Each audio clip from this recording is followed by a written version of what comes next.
सूही महला पंजवा।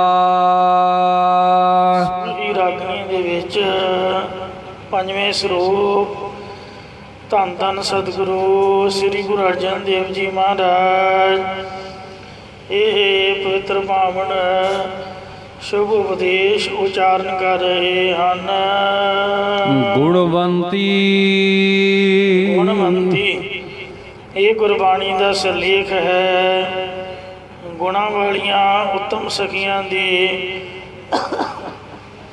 अवस्था दसदे होए सतगुरु नानक देव जी नूं गुरु स्वरूप करके कथन करते हैं। अते बाकी दूजे तीसरे चौथे सतगुरां की तरह अपने आप को सिख रूप करके कथन करते हैं। जो दिसा गुर सिखड़ा। ये भाई जिहड़ा पुरख गुरु साहिबान की सिक्ख्या ग्रहण करने वाला दिखता है या जिसनों सिक्ख्या देने वाले गुरु साहिब जी दिसदे हैं या गुरु उपदेश देने वाला गुरसिख दिखता है। इस निव निव लगाओ पाए जियो। उस दे मैं निव निव न्यों न्यों के या झुक झुक के पाए जियो चरनी लगता हाँ जी। या तन दे ताण वालों निव के मन दे मान वालों निव के मैं उस गुरसिख दे चरनी लगता हाँ। भाव के नावें पातशाह तक भाई गुरदास साहब जी ने लिखिया है कि पैरी भमना जग वरताया। जो भी गुरसिख एक दूजे नूं मिलते होंदे तां पैरी पाउणा कह के मिलते। भाव एक दूजे दे गोडियां हथ लाउंदे चरनां ते मत्था टेकदे। पर धन सतगुरु कलगीधर दशमेश पिता श्री गुरु गोबिंद सिंह साहिब जी महाराज ने खंडे बाटी का अमृत छका के ये मर्यादा बनी है कि आगे आवत सिंह जो पावे वाहिगुरु की फतेह बुलावे। जेड़ा भी गुरसिख नूं मिले एक दूजे नूं फतेह बुला के मिले।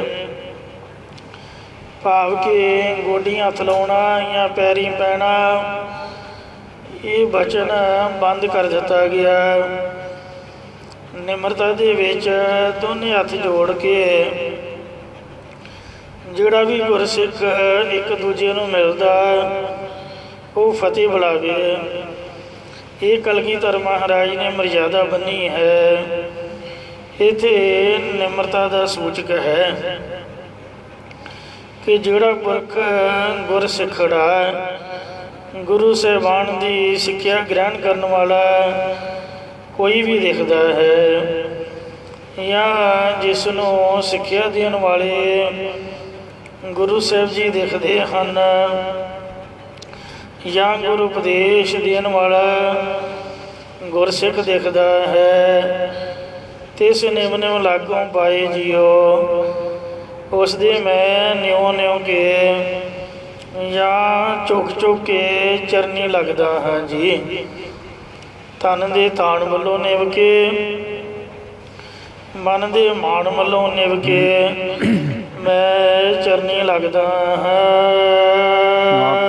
बिरथा जिया की प्यारे जी फिर उस गुरसिख अगे मैं अपने जीव की हिरदे दी सारी बिरथा पीड़ा भाव गल ਬੇਨਤੀ ਰੂਪ ਦੇ ਵਿੱਚ ਕਹਿਣਾ ਕਰਾਂ ਕਿ ਗੁਰ ਸੱਜਣ ਦੇਹ ਮਿਲਾਏ ਜਿਉ। ਮੈਨੂੰ ਅਕਾਲ ਪੁਰਖ ਨਾਲ ਪ੍ਰੇਮ ਕਰਨ ਵਾਲੇ ਲੋਕ ਅਤੇ ਪਰਲੋਕ ਦੇ ਸੱਜਣ ਮਿੱਤਰ ਸਤਿਗੁਰਾਂ ਦੇ ਨਾਲ ਮਿਲਾ ਦੇਣਾ ਕਰੋ ਜੀ। ਸੋਈ ਦਾਸ ਉਪਦੇਸੜਾ ਪਿਆਰੇ ਜੀ, ਮੈਨੂੰ ਉਹ ਸ੍ਰੇਸ਼ਟ ਉਪਦੇਸ਼ ਦੱਸਣਾ ਕਰੋ। ਮੇਰਾ ਮਨ ਅੰਤ ਨਾ ਕਾਹੂ ਜਾਏ ਜਿਉ। ਜਿਸ ਸ੍ਰੇਸ਼ਟ ਉਪਦੇਸ਼ ਨੂੰ ਸੁਣ ਕੇ ਜੋ ਮੇਰਾ ਮਨ ਚਿੱਤ ਹੈ ਇਹ ਪਰਮੇਸ਼ਰ ਨੂੰ ਛੱਡ ਕੇ ਨਾ ਕਾਹੂ ਜਾਏ, ਅੰਤ ਨਾ ਕਾਹੂ ਜਾਏ ਜਿਉ। ਕਿਸੇ ਹੋਰ ਪਦਾਰਥਾਂ ਦੇ ਵੱਲ ਨਾ ਜਾਣਾ ਕਰੇ। ਇਹੋ ਮਨ ਤੈ ਕੂੰਡੇ ਵਸਾ। ਮੈਂ ਆਪਣਾ ਇਹ ਮਨ ਤੈਨੂੰ ਭੇਟਾ ਦੇ ਤੌਰ ਤੇ ਦੇਵਾਂਗਾ। ਮੈਂ ਮਾਰਗ ਦੇਹ ਬਤਾਏ ਜਿਉ। ਮਿਸ਼ਨਰੀ ਵਾਲੇ ਹਾਹੀ ਔਂਕੜ ਨਹੀਂ ਲਾਉਂਦੇ, ਆਪਾਂ ਤਾਂ ਲਾਉਂਦੇ ਆ ਦੇ ਨਹੀਂ ਦੇਹੋ। ਮੈਂ ਮਾਰਗ ਦੇਹੋ ਬਤਾਏ ਜਿਉ। ਪਰ ਤੂੰ ਮੈਨੂੰ ਪਰਮੇਸ਼ਰ ਦੀ ਪ੍ਰਾਪਤੀ ਵਾਲਾ ਭਗਤੀ ਸਹਿਤ ਗਿਆਨ ਦਾ ਰਸਤਾ ਦੱਸ ਦੇਣਾ ਕਰ। ਆਇਆ ਦੂਰਾਹੋ ਚੱਲ ਕੇ। ਪਿਆਰੇ ਜੀ, ਮੈਂ 84 ਲੱਖ ਜੋਨਾਂ ਰੂਪ ਪ੍ਰਦੇਸ਼ਾਂ ਦੇ ਵਿੱਚੋਂ ਵਿਚਰਦਾ ਹੋਇਆ ਦੂਰੋਂ ਚੱਲ ਕੇ ਤੁਰ ਕਰਕੇ ਹੁਣ ਮਨੁੱਖਾ ਜਨਮ ਦੇ ਵਿੱਚ ਆਇਆ ਹਾਂ, ਜਾਂ ਮੈਂ ਪ੍ਰਤੱਖੀ ਦੂਰੋਂ ਚੱਲ ਕੇ ਆਇਆ ਹਾਂ। ਮੈਂ ਤੱਕੀ ਤਾਉ ਸਰਨਾਏ ਜਿਉ। ਅਤੇ ਮੈਂ ਇਸ ਮਨੁੱਖਾ ਜਨਮ ਦੇ ਵਿੱਚ ਆ ਕੇ ਤੇਰੀ ਸ਼ਰਨ ਤੱਕਣਾ ਕੀਤੀ ਹੈ। ਮੈਂ ਆਸਾ ਰੱਖੀ ਚਿਤ ਮਹਿ। ਇਹ ਪਿਆਰੇ ਜੀ, ਮੈਂ ਆਪਣੇ ਚਿੱਤ ਦੇ ਵਿੱਚ ਇਹੀ ਆਸਾ ਉਮੀਦ ਰੱਖੀ ਹੋਈ ਹੈ ਕਿ ਮੇਰਾ ਸਭੂ ਦੁੱਖ ਗਵਾਏ ਜਿਉ। ਗੁਰ ਸਿੱਖ ਹੀ ਮੇਰਾ ਸਾਰਾ ਜੰਮਣ ਮਰਨ ਆਦਿਕ ਦਾ ਦੁੱਖ ਕਸ਼ਟ ਗਵਾ ਦੇਣਗੇ। ਇਹ ਗੱਲ ਸੁਣ ਕੇ ਅੱਗੋਂ ਗੁਰਸਿੱਖ ਨੇ ਆਖਿਆ, ਇਤ ਮਾਰਗ ਚੱਲੇ ਭਾਈੜੇ।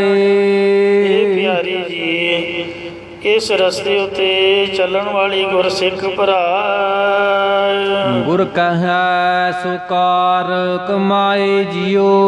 ਸਤਿਗੁਰੂ ਨਾਨਕ ਦੇਵ ਜੀ ਦੀ ਕਹੀ ਹੋਈ ਭਗਤੀ ਰੂਪਕਾਰ ਕਰਦੇ ਹਨ।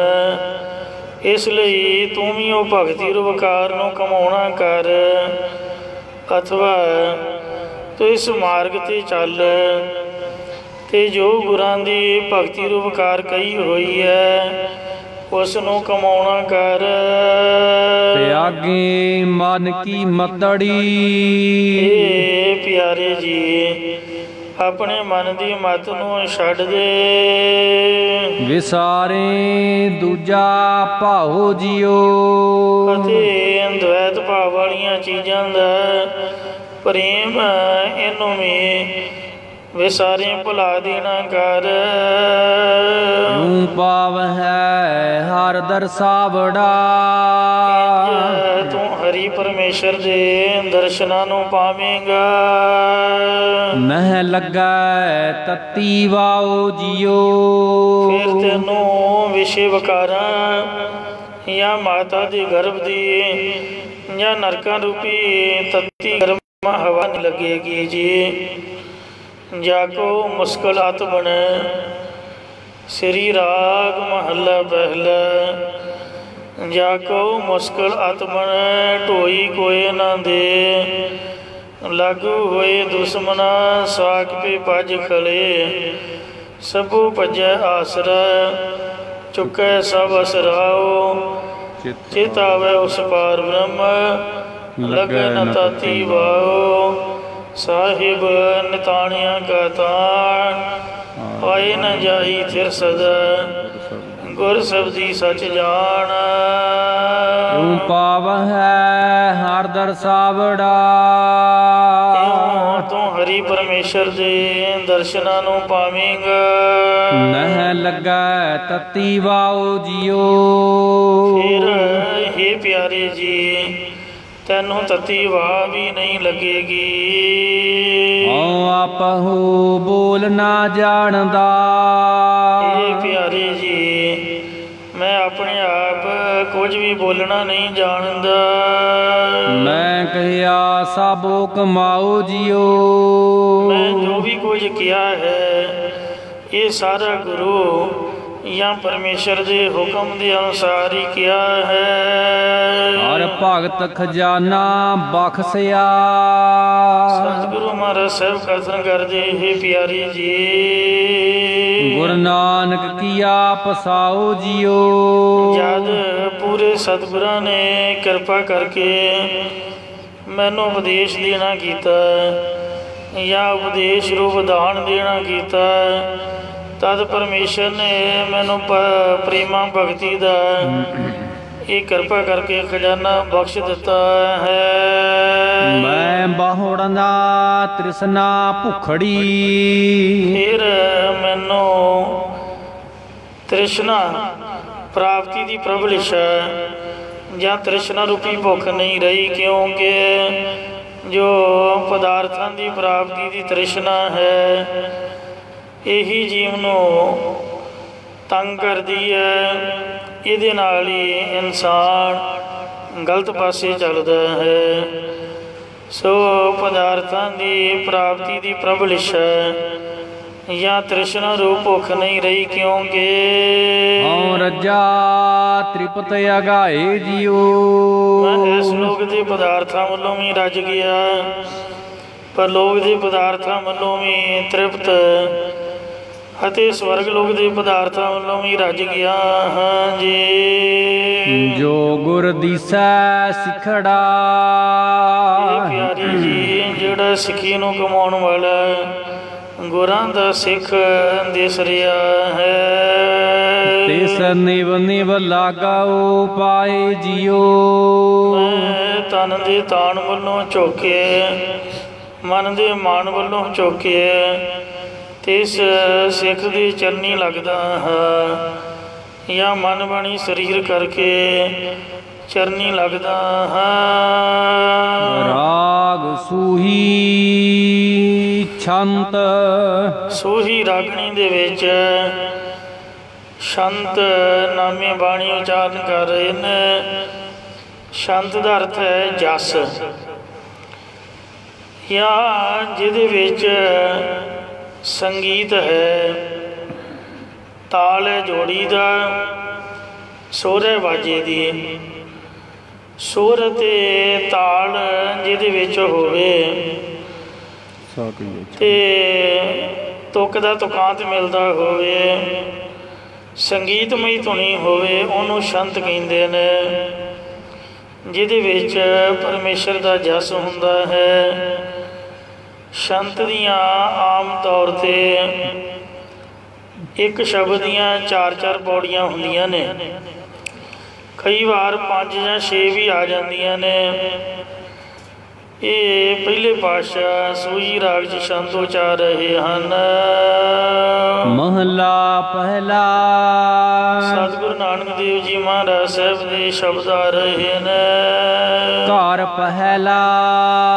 ਪਹਿਲੇ ਘਰ ਸੁਰ ਤਾਲ ਦੇ ਵਿੱਚ ਉਚਾਰ ਰਹੇ ਹਨ। ਇੱਕ ਓੰਕਾਰ। ਇੱਕ ਅਦੁੱਤੀ ਬ੍ਰਹਮ ਓੰਕਾਰ ਸਰਬਦਾ ਪ੍ਰਕਾਸ਼ਕ। ਸਤ ਗੁਰ ਪ੍ਰਸਾਦ।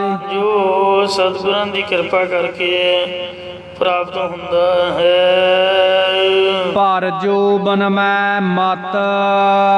ਇਹ ਜੀਵ ਰੂਪ ਇਸਤਰੀ ਪ੍ਰਤੱਖ ਜਵਾਨੀ ਅਵਸਥਾ ਭਰਨ ਰੂਪ ਸ਼ਰਾਬ ਪੀ ਕੇ ਮਸਤ ਹੋ ਰਹੀ ਹੈ। ਇਸੇ ਪ੍ਰਕਾਰ ਪਰ ਜੋ ਬਨ ਮੈਂ ਮਤ। ਜਗਿਆਸੁ ਰੂਪ ਇਸਤਰੀ ਆਸੁਰੀ ਸੰਪਦਾ ਰੂਪ ਜੋ ਗੁਣ ਦੇ ਸਹਿਤ ਭਰੀ ਹੋਈ ਮਮਤਾ ਰੂਪ ਸ਼ਰਾਬ ਪੀ ਕੇ ਮਸਤ ਹੋ ਰਹੀ ਹੈ। ਪਰੰਤੂ ਇਹ ਨਹੀਂ ਸਮਝਦੀ ਇਹ ਸੰਸਾਰ ਰੂਪ ਪੀੜੈ ਘਰ ਪਾਹੁਣੀ ਬਲਰਾਮ ਜੀਓ। ਇਹ ਸੰਸਾਰ ਰੂਪੀ ਕੇ ਘਰ ਦੇ ਵਿੱਚ ਇੱਕ ਪ੍ਰਾਹੁਣੀ ਵਾਂਗ ਹੀ ਹੈ।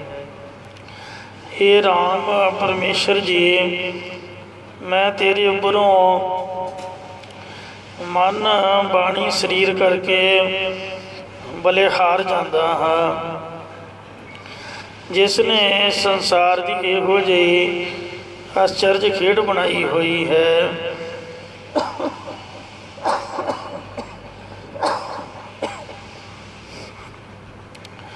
ਭਾਵ ਕਿ ਕੋਈ ਵੀ ਸੰਸਾਰ ਰੂਪੀ ਘਰ ਦੇ ਵਿੱਚ ਪੱਕਾ ਆਸਣ ਲਾ ਕੇ ਨਹੀਂ ਬੈਠਾ ਹੋਇਆ। ਸਭਨਾ ਸਾਹੁਰੇ ਵੰਜਣਾ ਸਭ ਮੁਕਲਾਮਣ ਹਾਰ, ਨਾਨਕ ਤਨ ਸੁਹਾਗਣੀ ਜਿਨ ਸਹਿ ਨਾਲ ਪਿਆਰ। ਇਹ ਜਿਹੜਾ ਸੰਸਾਰ ਹੈ ਇਹ ਇੱਕ ਪੇਕੇ ਘਰ ਦੀ ਤਰ੍ਹਾਂ ਹੈ ਅਤੇ ਜੋ ਪਰਲੋਕ ਹੈ ਇਹ ਸਹੁਰੇ ਘਰ ਦੀ ਤਰ੍ਹਾਂ ਹੈ। ਹਰੇਕ ਨੇ ਸਰੀਰ ਛੁੱਟਣ ਤੋਂ ਬਾਅਦ ਪਰਲੋਕ ਰੂਪੀ ਸਹੁਰੇ ਘਰ ਜਾਣਾ ਹੈ। ਇਹ ਪੇਕੇ ਘਰ ਦੇ ਵਿੱਚ ਹਮੇਸ਼ਾ ਨਹੀਂ ਰਹਿਣਾ। ਪਰ ਇਹ ਜਿਹੜੀ ਜੀਵ ਰੂਪ ਇਸਤਰੀ ਹੈ ਇਹ ਪ੍ਰਤੱਖ ਜਵਾਨੀ ਅਵਸਥਾ ਭਰਨ ਰੂਪ, ਭਾਵ ਜਵਾਨੀ ਦੇ ਵਿੱਚ ਇੰਨੀ ਮਸਤ ਹੋਈ ਪਈ ਹੈ ਜਿਵੇਂ ਕੋਈ ਸ਼ਰਾਬੀ ਸ਼ਰਾਬ ਪੀ ਕੇ ਉਹਨੂੰ ਕਿਸੇ ਪ੍ਰਕਾਰ ਦੀ ਕੋਈ ਸਮਝ ਨਹੀਂ ਰਹਿੰਦੀ। ਇਸੇ ਪ੍ਰਕਾਰ ਇਹ ਜਵਾਨੀ ਦੀ ਸ਼ਰਾਬ ਦੇ ਵਿੱਚ ਮਸਤੀ ਹੋਈ ਹੈ। ਆਸੁਰੀ ਸੰਪਦਾ ਰੂਪ ਜਵਾਨੀ ਦੀ ਸਹਿਤ ਭਰੀ ਹੋਈ ਮਮਤਾ ਰੂਪ ਸ਼ਰਾਬ ਪੀ ਕੇ ਮਸਤ ਹੋ ਰਹੀ ਹੈ। ਇਹ ਨਹੀਂ ਸਮਝਦੀ ਕਿ ਉਹ ਇਸ ਸੰਸਾਰ ਰੂਪ ਪੇਕੇ ਘਰ ਦੇ ਵਿੱਚ ਇੱਕ ਪ੍ਰਾਹੁਣੀ ਵਾਂਗ ਹੈ। ਜਿਵੇਂ ਏਮਨਾਬਾਦ ਦੇ ਪਠਾਣਾ ਨੇ ਭਾਈ ਮਰਦਾਨਾ ਸਾਹਿਬ ਜੀ ਅਤੇ ਉਹਨਾਂ ਦੇ ਨਾਲ ਦੇ ਜਿਹੜੇ ਸਾਧੂ ਸੰਤ ਸਨ ਉਹਨਾਂ ਨੂੰ ਸਾਧ ਸੰਗਤ ਜੀ ਉਹ ਪ੍ਰਤੱਖ ਸ਼ਰਾਬ ਦੇ ਨਸ਼ੇ ਵਿੱਚ ਮਸਤ ਹੋ ਕੇ ਧੱਕੇ ਮਾਰੇ ਸਨ। ਤਾਂ ਸਤਿਗੁਰੂ ਜੀ ਨੇ ਵਚਨ ਕਰ ਦਿੱਤਾ ਸੀ, ਜੈਸੀ ਮੈਂ ਆਵੈ ਖਸਮ ਕੀ ਬਾਣੀ ਤੈਸੜਾ ਕਰੀ ਗਿਆਨ ਮੇ ਲਾਲੋ। ਪਾਪ ਕੀ ਜੰਜ ਲੈ ਕਾਬਲੋਂ ਧਾਇਆ ਜੋਰੀ ਮੰਗੈ ਦਾਨ ਮੇ ਲਾਲੋ। ਭਾਵ ਜੋ ਇਹ ਜਵਾਨੀ ਦੇ ਸ਼ਰਾਬ ਦੇ ਨਸ਼ੇ ਵਿੱਚ ਮਸਤ ਹੋ ਕੇ ਪਾਪ ਕਰਮ ਕਰ ਰਹੇ ਹਨ, ਭਾਈ ਮਰਦਾਨਾ ਜੀ ਨੂੰ ਧੱਕੇ ਮਾਰੇ ਨੇ। ਇਹ ਸਾਧੂ ਸੰਤਾਂ ਦੀ ਬੇਦਬੀ ਦਾ ਬਹੁਤ ਵੱਡਾ ਇਹਨਾਂ ਨੇ ਪਾਪ ਕਮਾਇਆ ਹੈ। ਹੋਰ ਜਿਹੜੇ ਇਹਨਾਂ ਨੇ ਪਾਪ ਕੀਤੇ ਨੇ ਇਹ ਸਾਰੇ ਜੰਜ ਬਣਾ ਕੇ ਕਾਬਲ ਤੋਂ ਮੁਗਲਾਂ ਦੇ ਰੂਪ ਦੇ ਵਿੱਚ ਆ ਰਹੇ ਹਨ। ਤੇ ਫਿਰ ਬਹੁਤ ਜ਼ਿਆਦਾ ਘਮਸਾਣ ਦਾ ਯੁੱਧ ਹੋਇਆ। ਬਾਬਰ ਨੇ ਬਹੁਤ ਲੁੱਟਿਆ ਘਸੁੱਟਿਆ। ਸਤਿਗੁਰੂ ਜੀ ਨੇ ਜਿਨ ਸਿਰ ਸੂਹਣ ਪੱਟੀਆਂ ਮੰਗੀ ਪਾਈ ਸੰਧੂਰ ਸੇ ਸਿਰ ਕਾਤੀ ਮੁੰਨੀਆਂ ਗਲ ਵਿੱਚ ਆਵੇ ਧੂੜ। ਇਹ ਪਾਵਨ ਸ਼ਬਦ ਦੇ ਵਿੱਚ ਇੱਕ ਪੰਕਤੀ ਉਚਾਰੀ, ਧਨ ਜੋਬਨ ਦੋਇ ਵੈਰੀ ਹੋਏ ਜਿਨੀ ਰੱਖੇ ਰੰਗ ਲਾਏ। ਦੂਤਾਂ ਨੂੰ ਫਰਮਾਇਆ ਲੈ ਚੱਲੇ ਪਤ ਗਵਾਏ। ਇਹਦੇ ਵਿੱਚ ਸਪਸ਼ਟ ਕੀਤਾ ਹੈ ਇੱਕ ਧਨ ਤੇ ਇੱਕ ਜਵਾਨੀ, ਇਹਨਾਂ ਦੋਨਾਂ ਦੇ ਨਸ਼ੇ ਵਿੱਚ ਮਸਤ ਹੋਏ। ਇਹਨਾਂ ਦੇ ਜਿਹੜੇ ਪਾਪ ਨੇ ਉਹ ਆਪ ਹੀ ਇਹਨਾਂ ਦੇ ਵੈਰੀ ਬਣ ਗਏ, ਜਿਨ੍ਹਾਂ ਨਾਲ ਇਹਨਾਂ ਨੇ ਪ੍ਰੇਮ ਨਾਲ ਰੱਖਿਆ ਸੀਗਾ। ਅਤੇ ਯਮਦੂਤਾਂ ਨੂੰ ਮੁਗਲਾਂ ਦਾ ਰੂਪ ਬਣਾ ਕੇ ਪ੍ਰਭੂ ਨੇ ਆਪ ਹੀ ਇਹਨਾਂ ਨੂੰ ਸਜ਼ਾ ਦੇਣ ਲਈ ਭੇਜਿਆ। ਅਤੇ ਇਸ ਵਾਸਤੇ ਇਹ ਜੀ ਰੂਪ ਇਸਤਰੀ ਜਵਾਨੀ ਦੇ ਮਮਤਾ ਦੇ ਨਸ਼ੇ ਦੇ ਵਿੱਚ ਵਿਕਾਰਾਂ ਦੀ ਸ਼ਰਾਬ ਪੀ ਕੇ ਮਸਤ ਹੋ ਰਹੀ ਹੈ। ਇਹ ਸੰਸਾਰ ਦੇ ਪੇਕੇ ਘਰ ਦੇ ਵਿੱਚ ਪ੍ਰਾਹੁਣੀ ਵਾਂਗ ਹੈ।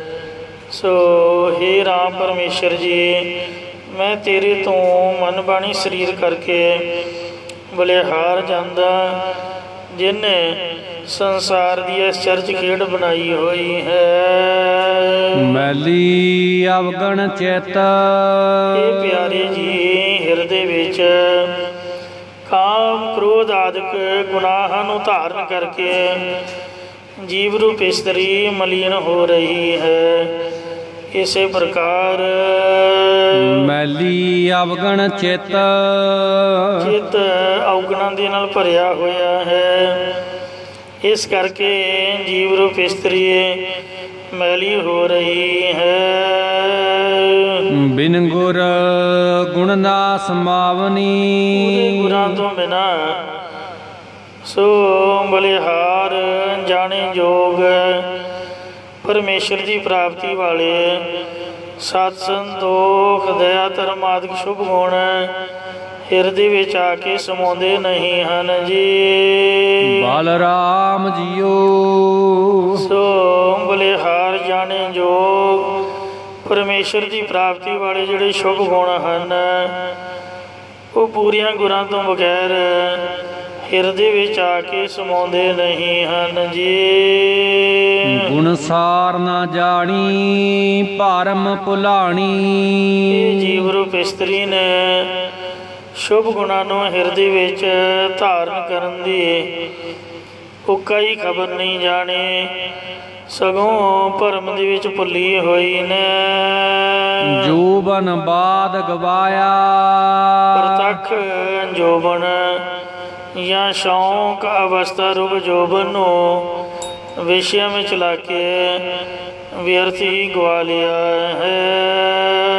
ਵਾਰ ਘਰ ਦਰ ਦਰਸ਼ਨ ਨਹੀਂ ਜਾਤਾ, ਪਤੀ ਪਰਮੇਸ਼ਰ ਸਾਰਿਆਂ ਦੇ ਸਰੀਰ ਰੂਪ ਘਰ ਦੇ ਵਿੱਚ ਹੀ ਹੈ, ਜਾਂ ਹਿਰਦੇ ਰੂਪ ਘਰ ਦੇ ਵਿੱਚ ਹੀ ਹੈ, ਜਾਂ ਜੋ ਪਤੀ ਪਰਮੇਸ਼ਰ ਸਰੀਰ ਰੂਪ ਘਰ ਦੇ ਇੰਦਰੀਆਂ ਆਦਿਕ ਸਭ ਥਾਨ ਹੈ, ਉਸ ਦਾ ਸਤਸੰਗਤ ਰੂਪ ਦਰਵਾਜ਼ੇ ਵਿੱਚ ਸਥਿਤ ਹੋ ਕੇ ਦਰਸ਼ਨ ਦੀਦਾਰ ਕਰਨਾ ਜਾਣਿਆ ਹੀ ਨਹੀਂ ਹੈ। ਫਿਰ ਕਾ ਸਹਿਜ ਨਾ ਪਾਇਆ, ਅਤੇ ਨਾ ਹੀ ਪਤੀ ਪਰਮੇਸ਼ਰ ਦਾ ਗਿਆਨ ਚੰਗਾ ਲੱਗਾ ਹੈ। ਸਤਿਗੁਰ ਪੂਛ ਨਾ ਮਾਰਗ ਚਾਲੀ, ਪੂਰੇ ਸਤਿਗੁਰਾਂ ਤੋਂ ਪੁੱਛ ਕੇ ਪਤੀ ਪਰਮੇਸ਼ਰ ਦੀ ਪ੍ਰਾਪਤੀ ਵਾਲੇ ਭਗਤੀ ਸਹਿਤ ਗਿਆਨ ਰੂਪ ਰਸਤੇ ਦੇ ਨਾ ਚੱਲੀ। ਸੁੱਤੀ ਰਹਿਣ ਵਿਹਾਣੀ, ਸਗੋਂ ਮੋਹ ਵਿਦਿਆ ਰੂਪ ਨਿੰਦਰਾ ਦੇ ਵਿੱਚ ਸੁੱਤੀ ਹੋਈ ਦੀ ਅਵਸਥਾ ਰੂਪੀ ਰਾਤ ਵਿਅਰਥੀ ਬਤੀਤ ਹੋ ਜਾਂਦੀ ਹੈ। ਨਾਨਕ ਬਾਲਤਨ ਰਾਡੇਪਾ, ਇਹ ਬਾਲਤਨ ਇਹਦਾ ਪਾਠ ਪੁਰਾਤਨ ਉਚਾਰਨ ਬਾਲਤਨ ਹੈ, ਪਰੰਤੂ ਅੱਜ ਕੱਲ੍ਹ ਬਾਲਤਨ ਅਧਿਕ ਤੋਂ ਰਹਿਤ ਵੀ ਪੜ੍ਹਦੇ ਨੇ, ਅਰਥ ਇੱਕੋ ਹੀ ਹੈ। ਸਤਿਗੁਰੂ ਜੀ ਕਥਨ ਕਰਦੇ ਨੇ ਕਿ ਜੀਵ ਰੂਪ ਇਸਤਰੀ ਨੂੰ ਬਾਲਤਨ ਬਾਲਕ ਅਵਸਥਾ ਤੋਂ ਹੀ ਰੰਡੀ ਪੁਣਾ ਭਾਵ ਅਨਿਸ਼ਰਵਾਦੀ ਪੁਣਾ ਪਿਆ ਹੋਇਆ ਹੈ। ਭਾਵ ਬਾਲਕ ਅਵਸਥਾ ਵਿੱਚ ਕਿਸੇ ਬੰਦਗੀ ਵਾਲੇ ਮਹਾਤਮਾ ਤੋਂ ਉਪਦੇਸ਼ ਨਹੀਂ ਲਿਆ, ਸਗੋਂ ਨਾਸਤਿਕਾਂ ਵਾਲਾ ਸੁਭਾਅ ਧਾਰਨ ਕਰ ਲਿਆ ਕਿ ਪਰਮੇਸ਼ਰ ਹੈ ਹੀ ਨਹੀਂ। ਇਉਂ ਜੀਵ ਰੂਪ ਇਸਤਰੀ ਪਤੀ ਪਰਮੇਸ਼ਰ ਦੀ ਪ੍ਰਾਪਤੀ ਤੋਂ ਬਿਨਾਂ ਬਿਨ ਪੇਰ ਧਨ ਕੁਮਲਾਣੀ। ਪਤੀ ਪਰਮੇਸ਼ਰ ਦੀ ਪ੍ਰਾਪਤੀ ਤੋਂ ਬਿਨਾਂ ਕੁਮਲਾਈ ਹੋਈ ਨਿੰਮੋ ਝੋਣੀ ਦੁਖੀ ਹੁੰਦੀ ਹੈ, ਜਾਂ ਪਦਾਰਥਾਂ ਦੀ ਸੰਗਤ ਕਰਕੇ ਮੁਰਝਾਈ ਰਹਿੰਦੀ ਹੈ। ਬਾਬਾ ਇਹ ਬਾਬਾ ਗੁਰੂ ਸਾਹਿਬ ਜੀ ਮੈਂ ਵਾਰ ਦੇਹ ਮੇਰੇ ਤਾਈ ਪਤੀ ਪਰਮੇਸ਼ਰ ਦੀ ਪ੍ਰਾਪਤੀ ਕਰਾ ਦੇਵੋ। ਮੈਂ ਹਰ ਵਾਰ ਭਾਵੈ ਕਿਉਂਕਿ ਮੈਨੂੰ ਹਰੀ ਪਰਮੇਸ਼ਰ ਪਤੀ ਹੀ ਭਾਉਂਦਾ ਚੰਗਾ ਲੱਗਦਾ ਹੈ। ਤਿਸ ਕੀ ਬਲਰਾਮ ਜੀਓ ਅਤੇ ਮੈਂ ਉਸੇ ਦੀ ਭਗਤੀ ਕਰਦੀ ਹਾਂ ਜਾਂ ਉਸੇ ਦੀ ਪ੍ਰਾਪਤੀ ਚਾਹੁੰਦੀ ਹਾਂ। ਇਹ ਰਾਮ ਪਿਆਰੇ ਜੀ, ਮੈਂ ਆਪ ਜੀ ਦੇ ਉੱਪਰੋਂ ਬਲਿਹਾਰ ਜਾਂਦੀ ਹਾਂ। ਰਾਵ ਰਹਿਆ ਜੁਗ ਚਾਰ ਜੋ ਪਤੀ ਪਰਮੇਸ਼ਰ ਚੌਂ ਯੁੱਗਾਂ ਦੇ ਵਿੱਚ ਵਿਆਪਕ ਹੋ ਰਿਹਾ ਹੈ। ਤ੍ਰਿਭਾਵਨ ਬਾਣੀ ਜਿਸ ਕੀ ਬਲਰਾਮ ਜੀਓ। ਤਿੰਨਾਂ ਭਵਨਾਂ ਦੇ ਵਿੱਚ ਜਿਸ ਦੀ ਜਸ ਰੂਪ ਬਾਣੀ ਵੇਦ ਸ਼ਾਸਤਰਾਂ ਆਦਿਕ ਗਾ ਰਹੇ ਹਨ, ਜਾਂ ਜਿਸ ਦੀ ਤਿੰਨੇ ਭਵਨ ਬਣਾਵਟ ਹਨ, ਐਸੇ ਪਤੀ ਰਾਮ ਪਰਮੇਸ਼ਰ ਦੇ ਉੱਪਰੋਂ ਮੈਂ ਮਨ ਬਾਣੀ ਸਰੀਰ ਕਰਕੇ ਬਲਿਹਾਰ ਜਾਵਾਂ ਜੀ। ਤ੍ਰਿਭਾਵਨ ਕੰਤ ਰਵੈ ਸੁਹਾਗਣ। ਤਿੰਨਾਂ ਲੋਕਾਂ ਦਾ ਮਾਲਕ ਪਤੀ ਪਰਮੇਸ਼ਰ ਸੁਹਾਗਵੰਤ ਮਹਾਤਮਾ ਰੂਪ ਇਸਤਰੀ ਨੂੰ ਹੀ ਮਾਣਦਾ ਹੈ, ਜਾਂ ਸੁਹਾਗਵੰਤੀ ਮਹਾਤਮਾ ਰੂਪ ਇਸਤਰੀ ਹੀ ਤਿੰਨ ਭਵਨਾਂ ਦੇ ਮਾਲਕ ਪਤੀ ਪਰਮੇਸ਼ਰ ਦੀ ਪ੍ਰਾਪਤੀ ਦੇ ਆਨੰਦ ਨੂੰ ਮਾਣਦੀ ਹੈ। ਅਵਗਣਵੰਤੀ ਦੂਰੇ ਅਤੀ ਔਗੁਣਾਂ ਵਾਲੀ ਮਨਮੁਖ ਰੂਪ ਇਸਤਰੀ ਉਸ ਪਤੀ ਪਰਮੇਸ਼ਰ ਦੇ ਆਨੰਦ ਤੋਂ ਦੂਰ ਪਰੇ ਰਹਿੰਦੀ ਹੈ। ਜੈਸੀ ਆਸਾ ਤੈਸੀ ਮਨਸਾ। ਜਿਹੀ ਸੁਹਾਗਣ ਇਸਤਰੀ ਆਸਾ ਉਮੀਦ ਕਰਦੀ ਹੈ, ਇਹੋ ਜਿਹੀ ਉਹ ਪਤੀ ਪਰਮੇਸ਼ਰ ਇੱਛਾ ਪੂਰੀ ਕਰ ਦਿੰਦਾ ਹੈ। ਸਾਧ ਸੰਗਤ ਜੀਓ, ਜਿਹੋ ਜਿਹੀ ਕਿਸੇ ਦੀ ਆਸਾ ਹੁੰਦੀ ਹੈ ਇਹੋ ਜਿਹੀ ਮਨਸਾ ਬੁੱਧੀ ਹੋ ਜਾਂਦੀ ਹੈ, ਜਾਂ ਜਿਹੋ ਜਿਹੀ ਜੀਵ ਰੂਪ ਇਸਤਰੀ ਆਸਾ ਕਰਦੀ ਹੈ ਤਿਵੇਂ ਹੀ ਮਨਸਾ ਦਸ਼ਾ ਹੁੰਦੀ ਹੈ। ਪੂਰ ਰਹਿਆ ਭਾਰ ਪੂਰੇ। ਸੋ ਉਹ ਜਿਹੜਾ ਪਤੀ ਪਰਮੇਸ਼ਰ ਹੈ ਉਹ ਸਾਰੀਆਂ ਥਾਵਾਂ 'ਤੇ ਪਰਿਪੂਰਨ ਹੋ ਰਿਹਾ, ਮਿਲ ਰਿਹਾ ਹੈ। ਜਲ ਥਲ ਮਹੀਲ ਪੂਰਿਆ ਸੁਆਮੀ ਸਿਰਜਣਹਾਰ, ਅਨਕ ਭਾਂਤ ਹੋਏ ਪਸਰਿਆ ਨਾਨਕ ਏਕ ਓੰਕਾਰ। ਹਰ ਕੀ ਨਾਰ ਸੋ ਸਰਬ ਸੁਹਾਗਣ। ਜਿਹੜੀ ਪਤੀ ਪਰਮੇਸ਼ਰ ਦੀ ਮਹਾਤਮਾ ਰੂਪ ਇਸਤਰੀ ਹੈ ਉਹ ਸਭ ਤਰ੍ਹਾਂ ਕਰਕੇ ਸੁਹਾਗਵੰਤੀ ਹੈ। ਰਾਂਡ ਨਾ ਮੈਲਾ ਵਿਸੇ। ਉਹ ਕਦੇ ਵੀ ਰੰਡੀ ਨਹੀਂ ਹੁੰਦੀ, ਭਾਵ ਨਿਸ਼ਰਵਾਦੀ ਨਾਸਤਕ ਨਹੀਂ ਹੁੰਦੀ, ਤੇ ਨਾ ਹੀ ਉਹਦੇ ਅੰਤਿਕਰਨ ਦਾ ਲਿਬਾਸ ਮਲੀਨ ਹੁੰਦਾ ਹੈ। ਭਾਵ ਅੰਤਿਕਰਨ ਕਾਮ ਕ੍ਰੋਧ ਆਦਿਕ ਦੇ ਸੰਯੁਕਤ ਨਹੀਂ ਹੁੰਦਾ।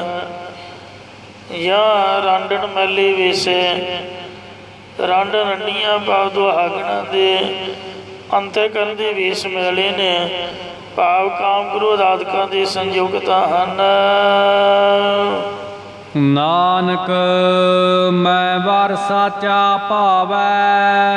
ਸਤਿਗੁਰੂ ਮਹਾਰਾਜ ਸਾਹਿਬ ਕਥਨ ਕਰਦੇ ਨੇ ਕਿ ਹੇ ਸਗੀਏ, ਜਿਵੇਂ ਮੈਨੂੰ ਸੱਚਾ ਪਤੀ ਪਰਮੇਸ਼ਰ ਪਾਉਂਦਾ ਹੈ, ਜੁਗ ਜੁਗ ਪ੍ਰੀਤਮ ਤੈਸੇ। ਤੈਸੇ ਹੀ ਜੁਗਾਂ ਜੁਗਾਂ ਵਿੱਚ ਪਿਆਰੇ ਮਹਾਤਮਾ ਨੂੰ ਪਤੀ ਪਰਮੇਸ਼ਰ ਪਾਉਂਦਾ ਹੈ।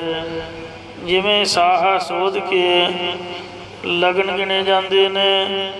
ਭਾਵ ਜੋਸ਼ੀ ਦੱਸਦੇ ਨੇ ਕਿ ਕਿਹੜਾ ਲਗਨ ਹੈ। ਸੋ ਭਾਵ ਮੂਰਤ ਚੰਗਾ ਹੈ ਜਾਂ ਮਾੜਾ ਹੈ, ਉਸੇ ਵਾਰਤਾ ਨੂੰ ਸਤਿਗੁਰੂ ਜੀ ਅੰਤਰੀ ਭਾਵ ਦੇ ਸਮਝਾਉਂਦੇ ਨੇ। ਬਾਬਾ ਲਗਨ ਗਣਾਏ। ਜੀਵ ਰੂਪ ਇਸਤਰੀ ਗੁਰਾਂ ਨੂੰ ਕਹਿੰਦੀ ਹੈ ਕਿ ਹੇ ਬਾਬਾ ਪਿਤਾ ਰੂਪ ਸਤਿਗੁਰੂ, ਜਿਹੜੀ ਪਰਮੇਸ਼ਰ ਦੇ ਨਾਮ ਦੇ ਵਿੱਚ ਲਿਵ ਲਾਉਣੀ ਹੈ, ਇਹੀ ਇੱਕ ਮੁਹੂਰਤ ਗਿਣਾਵੋ ਜਾਂ ਇਹੀ ਲਗਨ ਵਿਚਾਰੋ ਕਿ ਮੇਰੀ ਲੇਵ ਵਾਹਿਗੁਰੂ ਜੀ ਦੇ ਸਿਮਰਨ ਦੇ ਵਿੱਚ ਲੱਗ ਜਾਵੇ। ਹੰ ਭੀ ਵੰਨਾ ਸਹੁਰੈ। ਤਾਂ ਜੋ ਮੈਂ ਵੀ ਪਰਲੋਕ ਰੂਪੀ ਸਹੁਰੇ ਘਰ ਨੂੰ ਦੇਹ ਦਿਆ ਛੱਡ ਕੇ ਜਾਣਾ ਕਰਾਂ। ਬਲ ਰਾਮ ਜੀਓ। ਇਹ ਪਿਆਰੇ ਜੀ, ਮੈਂ ਆਪ ਜੀ ਦੇ ਉੱਪਰੋਂ ਬਲਿਹਾਰ ਜਾਂਦੀ ਹਾਂ ਜਾਂ ਮੈਂ ਬਲਿਹਾਰ ਜਾਣੇ ਯੋਗ ਪਰਮੇਸ਼ਰ ਦੇ ਸੱਚਖੰਡ ਦਰਬਾਰ ਦੇ ਵਿੱਚ ਜਾਣਾ ਕਰਾਂ, ਜਾਂ ਜੋ ਹਰੀ ਪਰਲੋਕ ਰੂਪ ਸਹੁਰੇ ਘਰ ਆਦਿਕ ਤੋਂ ਪਰੇ ਹੈ, ਉਹਦੇ ਸਰੂਪ ਦੇ ਵਿੱਚ ਭੇਦ ਹੋ ਜਾਵਾਂ। ਸਾਹਾ ਹੁਕਮ ਰਜਾਈ। ਜਿਹੜਾ ਆਗਿਆ ਕਰਨ ਵਾਲੇ ਪਰਮੇਸ਼ਰ ਦਾ ਹੁਕਮ ਮੰਨਣਾ, ਇਹੀ ਸਾਹਾ ਸੋਧਣਾ ਹੈ। ਸਾਹਾ ਗਣੇ ਨਾ ਕਰੇ ਵਿਚਾਰ, ਸਾਹੇ ਉੱਪਰ ਏਕੰਕਾਰ। ਸਾਹੇ ਚਿੱਠੀ ਕੋਈ ਲਗਨ ਸਗਨ ਕਰਨ ਦੀ ਆਗਿਆ ਨਹੀਂ ਹੈ, ਜੋ ਕਿ ਉੱਪਰ ਇੱਕ ਓੰਕਾਰ ਸਤਿਗੁਰ ਸਿਰਲੇਖ ਲਿਖ ਕੇ ਹੇਠਾਂ ਜੋ ਵੀ ਦਿਨ ਵਾਰ ਦੋਵਾਂ ਧਿਰਾਂ ਨੂੰ ਚੰਗਾ ਲੱਗੇ, ਕੋਈ ਛੁੱਟੀ ਆਦਿਕ ਦਾ ਦਿਨ, ਉਹ ਨਿਯਤ ਕਰਕੇ ਲਿਖ ਦਿੱਤਾ ਜਾਏ। ਸੋ ਜਿਹੜਾ ਆਗਿਆ ਕਰਨ ਵਾਲਾ ਪਰਮੇਸ਼ਰ ਦਾ ਹੁਕਮ ਮੰਨਣਾ, ਇਹੀ ਸਾਹ ਸੋਧਣਾ। ਹੁਕਮਨਾਮਾ ਲਓ। ਜੋ ਹੁਕਮ ਪਰਮੇਸ਼ਰ ਕਰਦਾ, ਉਹ ਹੁਕਮ ਕਦੇ ਟਲਦਾ ਨਹੀਂ ਹੈ। ਇਸੇ ਪ੍ਰਕਾਰ ਸਾਹਾ ਹੁਕਮ ਰਜਾਏ। ਜੋ ਪਰਮੇਸ਼ਰ ਨੇ ਆਪਣੇ ਹੁਕਮ ਦੇ ਅੰਦਰ ਰਾਜੀ ਹੋ ਕੇ ਚੱਲਣ ਨੂੰ ਸਾਹਾ ਮੁਕਰ ਕਰ ਦਿੱਤਾ। ਜੋ ਸਾਹਾ ਭਾਵ ਜੀਵਤ ਭਾਵ ਤੋਂ ਮਰ ਕੇ ਮੁਕਤ ਹੋਣ ਦਾ ਸਮਾਂ ਮੁਕਰਰ ਕੀਤਾ ਹੈ, ਉਹ ਟਲ ਨਹੀਂ ਸਕਦਾ। ਇਸੇ ਪ੍ਰਕਾਰ ਸਾਹਾ ਹੁਕਮ ਰਜਾਏ। ਜਿਸ ਨੂੰ ਪਰਮੇਸ਼ਰ ਆਪਣੇ ਵਿੱਚ ਭੇਦ ਕਰ ਲੈਂਦਾ ਹੈ, ਉਹ ਕਦੇ ਵੀ ਆਨੰਦ ਟਲਦਾ ਨਹੀਂ ਹੈ। ਸੋ ਨਾ ਟਲੈ ਜੋ ਪ੍ਰਭ ਕਰੈ। ਇਹ ਪਿਆਰੇ ਜੀ, ਜੋ ਪਰਮੇਸ਼ਰ ਆਨੰਦ ਦੇਣਾ ਕਰਦਾ ਹੈ, ਉਹ ਆਨੰਦ ਕਦੇ ਵੀ ਟਲਦਾ ਨਹੀਂ ਹੈ। ਬਲ ਰਾਮ ਜੀਓ। ਐਸੇ ਪਰਮੇਸ਼ਰ ਦੇ ਉੱਪਰੋਂ ਬਲਿਹਾਰ ਜਾਈਏ, ਜੋ ਜੰਮਣ ਤੇ ਮਰਨ ਤੋਂ ਰਹਿਤ ਕਰ ਲੈਂਦਾ ਹੈ। ਕਿਰਤ ਪਾਇਆ ਕਰਤੈ ਕਰ ਪਾਇਆ।